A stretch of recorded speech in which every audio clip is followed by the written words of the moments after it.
Hello everyone. Semester 2 subject का नाम है हिंदी, कविता, मध्यकाल और आधुनिक काल। इसके कुछ PYQs डिस्कस करेंगे, एग्ज़ाम पैटर्न डिस्कस करेंगे। पेपर के अंदर जितने भी क्वेश्चंस आएंगे सभी करना मैंडेटरी है। 90 नंबर का पेपर आएगा। इंटरनल चॉइस आपको हर क्वेश्चन में देखने को मिलेगी। पहला क्वेश्चन क्या है जी दोस्तों? पहले क्वेश्चन जो है वो आपका 30 नंबर का है। अब इस 30 नंबर के क्वेश्चन में 3 पार्ट्स हैं पहले क्वेश्चन में, और हर पार्ट में इंटरनल चॉइस आपको दिखेगी जो आप देख पा रहे हो।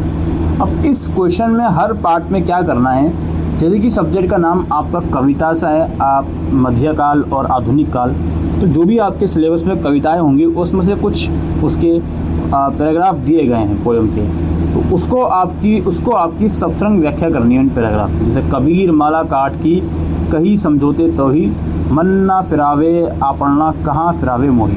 तो इस तरीके से आपको दिए गए हैं हर पार्ट में इंटरनल चॉइस। 10 मार्क्स का एक भी पार्ट है। तो पहला क्वेश्चन 30 नंबर का इस तरह से हो गया।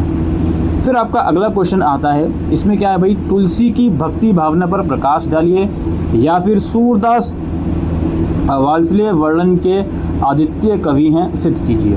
उसके बाद है छायावादी काव्य धारा में जयशंकर प्रसाद के महत्व पर विचार कीजिए या फिर मैथिली शरण गुप्त की काव्य कला पर प्रकाश डालिए।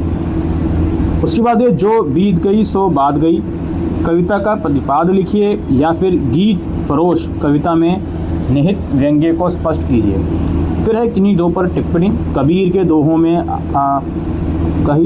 दोहों में आडंबर और अंधविश्वास और बीती विभावरी जागरी कविता का प्रतिपाद, हरिवंश राय बच्चन का साहित्यिक परिचय और उनको प्रणाम कविता का सार। ये 5 क्वेश्चन हैं, आपको सारे करने हैं। आइए एक और पेपर हम डिस्कस करते हैं।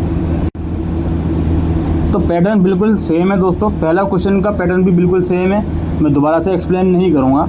हम दूसरे क्वेश्चन पे आते हैं। संत कबीर की युगीन चेतना पर प्रकाश डालिए या फिर तुलसीदास कृत दोहावली में कवि के नीति संबंधी विचारों को स्पष्ट कीजिए। उसके बाद है बिहारी ने गागर में सागर भर दिया है, इस कथन पर विचार कीजिए।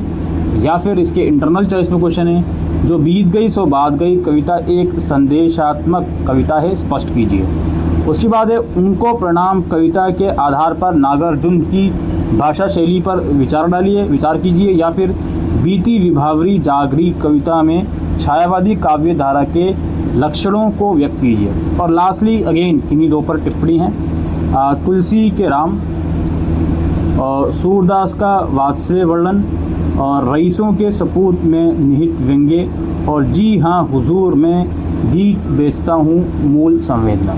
तो ये थे दोस्तों PYQs और एग्जामिनेशन पैटर्न हिंदी, कविता, मध्यकाल और आधुनिक काल के। Thank you.